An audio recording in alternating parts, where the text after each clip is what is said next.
Assalamualaikum warahmatullahi wabarakatuh. Waalaikumsalam warahmatullahi wabarakatuh. Alhamdulillahi rabbil alamin. Wassalatu wassalamu al-atammanil akmalani ala sayyidina wa maulana Muhammadin sallallahu alaihi wasallam wa ala alihi wa ashabihi ajmain. Rabbi syrah li sadri wa yassir li amri wahlul uqdatam min lisani yafqahu qawli, amma ba'du. Pemirsa di mana saja berada, bapak-bapak, ibu-ibu yang semuanya insya Allah dimuliakan Allah Subhanahu wa Ta'ala. Terutama yang saya banggakan, Gus David. Cakep aja atau cakep banget? Maunya itu. Astagfirullah. Tadi kita sudah mendengarkan ayat 62 surah An-Nisa. A'udzu billahi minasyaitonir rajim. Allah. Fa kaifa idza asabathum musibatum bima qaddamat aydihim. Fakaifa, maka bagaimana, idza asobathum musibah, apabila mereka tertimpa musibah. Mereka ini yang dimaksud adalah orang-orang munafik. Bapak-bapak, ibu-ibu tahu nggak orang munafik? Mulutnya dengan hatinya tidak sama. Orang-orang munafik ketika mendapatkan musibah, yang dimaksud musibah adalah al-amru al-makruh yang zilu bil insan, perkara yang tidak kita sukai, yang dibenci, yang menimpa kepada kita adalah musibah. Pokoknya yang enggak enak itu musibah. Kira-kira apa aja yang enggak enak, Bu? Banyak katanya. Bang David, yang paling kagak enak apa kalau bagi ibu? Suaminya kagak pulang-pulang. Ya. Kira-kira kalau ditanya, Bu, suaminya enggak pulang tapi duitnya pulang. Enggak apa-apa katanya. Dengan ada yang nyeletuk, enggak apa-apa katanya. Dengan suaminya pulang tiap hari tapi duitnya kagak ada, pilih mana, Bu? Tuh. Emang dasar mata duitan, Mbak. Enggak usah pulang katanya. Perkara yang tidak menyenangkan, yang kita tidak suka banyak. Sakit, utang, ya, itu namanya musibah. Tatkala orang-orang munafik tertimpa musibah, bima qaddamat aydihim, disebabkan karena perilaku tangannya sendiri. Dia mempercayai, seakan-akan percaya kepada ayat-ayat yang diturunkan oleh Allah, percaya kepada Rasulullah sallallahu alaihi wasallam. Ayat ini sebetulnya ada pendahulunya, yaitu ayat sebelumnya, wa idza qila lahum ta'alau ila ma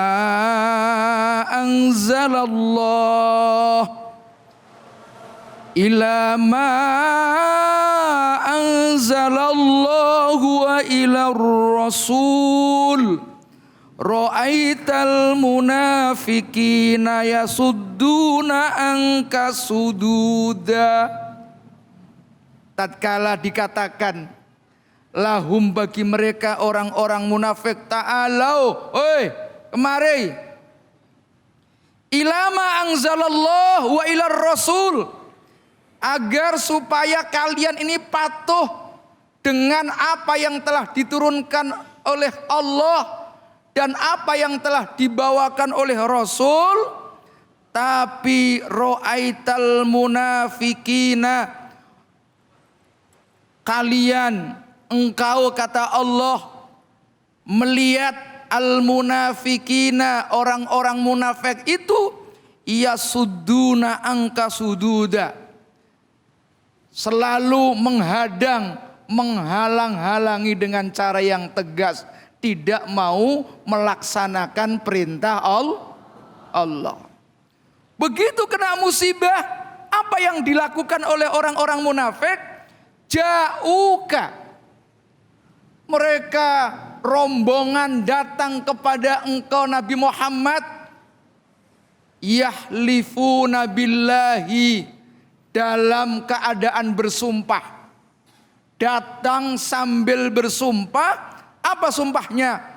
In aradna illa ihsana wa taufiqa, tidaklah kami berkeinginan illa kecuali ihsanan untuk kebaikan, wa taufiqa untuk perdamaian. Padahal aslinya bukan untuk kebaikan, aslinya mereka ingin permusuhan, tapi karena terpaksa dia sumpah, seakan-akan dia berkeinginan untuk berbuat kebaikan, berbuat untuk kedamaian.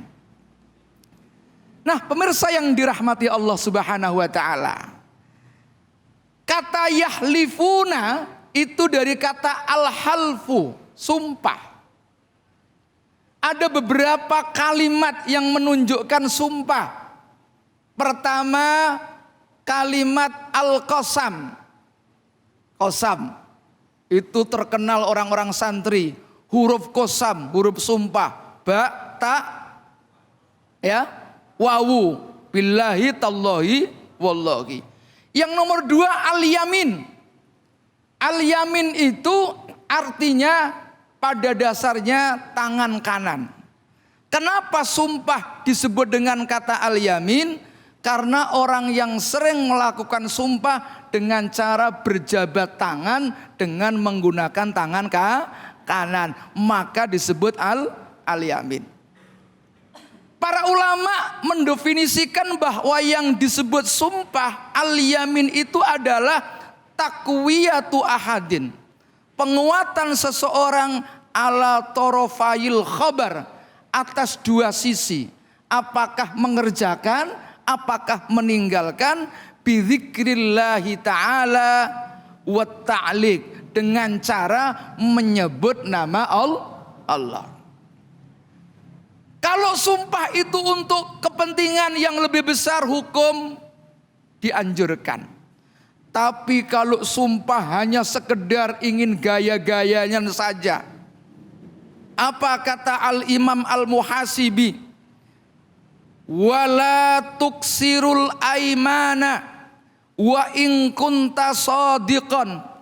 Jangan kalian sering memperbanyak sumpah, wa in kunta shadiqan, sekalipun kalian itu benar. Walaupun benar, jangan mengumbar sumpah. Dikit-dikit wallah, dikit-dikit billah, dikit-dikit tallah.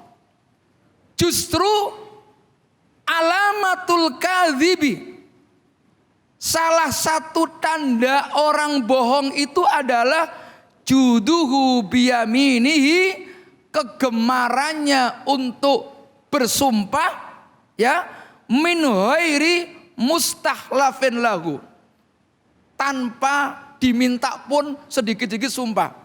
Lagi cerita-cerita apa, wallah nih wallah, Padahal cerita biasa. Ya. Maka kita tidak gampang untuk menyampaikan sumpah. Apalagi kalau sumpahnya itu hanya sekedar untuk menipu sebagaimana yang dilakukan orang munafik. Maka ada sebuah terminologi yaitu al-yaminul ghamus. Apa al-yaminul ghamus? Al-halfu ala fi'lin au tarkin madhin kadhiban. Yang disebut dengan sumpah palsu tersebut adalah sumpah untuk melakukan atau meninggalkan tapi ada tujuan sengaja untuk bohong. Ini bahaya. Ya. Sebetulnya masih banyak. Ada yamin ya al-munaqidah. Ada yamin yang hanya sekedar Allahu, main-main doang. Tapi insya Allah kalau ada waktu kita bisa ketemu lagi pada kesempatan dan gelombang yang sama. Saya hadir di sini merasa bahagia karena saya bisa bertemu dengan ibu-ibu terutama ini. Kalau lihat potongannya adalah potongan orang baik-baik semua. Amin. Tapi itu baru potongan doang. Mudah-mudahan Amin. jahitannya sama. Ya itu saja Bu ya. Bu ya. Buaya. Buaya. Oh, bukan. Ya Pak ya. Mohon maaf kalau ada kekurangan. Begitu kura-kura. Ya, kok kura-kura. Baik, terima kasih banyak Kiai. Silakan Ibu yang mau bertanya. Sopo. Ya. Nama dan langsung pertanyaannya Bu. Assalamualaikum warahmatullahi wabarakatuh. Waalaikumsalam warahmatullahi wabarakatuh. Nama saya Wani. Saya mau tanya bagaimana tentang sumpah demi Allah yang sering banget diucapkan dalam kehidupan sehari-hari. Misalnya Bu. Demi Allah dah gue kagak bohong gitu. Kayaknya pengalaman pribadi ini. Silakan Kiai. Ya. Waduh. Ini kadang-kadang orang bertanya ini bisa saja karena banyak orang yang suka bersumpah. Ya. Bisa saja terkait dirinya sendiri juga. Ya. Atau bisa juga untuk ngetes ustadznya. Jadi begini, memang ada tradisi masyarakat Arab. Ini bukan berarti saya ngomongin orang Arab. Ya. Tapi kalau di daerah Arab sono itu sedikit-sedikit wallahi, wallah. Oh udah biasa itu. Kalau sudah wallah apalagi bukroh. Wah alamat ini bukroh mulu. Ya itu kayak guyonan saja sebetulnya. Ya guyonan. Itu sebabnya dalam Al-Quran memang disebutkan la yu'ahidhukumullahu billahwi fi aimanikum. Kalau hanya guyonan saja itu tidak apa-apa. Tetapi walaupun guyonan orang Indonesia itu memaknai berbeda. Kalau di Arab dengan mengucapkan wallah itu dianggap biasa. Kalau di Indonesia nggak bisa itu. Ada konsekuensi logis karena itu sebuah penguatan untuk meyakinkan kepada orang lain. Maka tidak boleh. Hukum asalnya itu makruh. Kalau tidak ada apa-apa lalu bersumpah. Justru orang yang semakin sering sumpah itu artinya orang yang tidak percaya kepada apa yang ia katakan.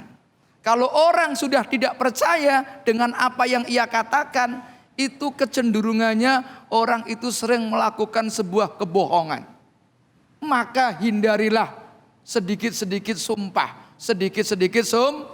sumpah kecuali karena kepentingan hukum.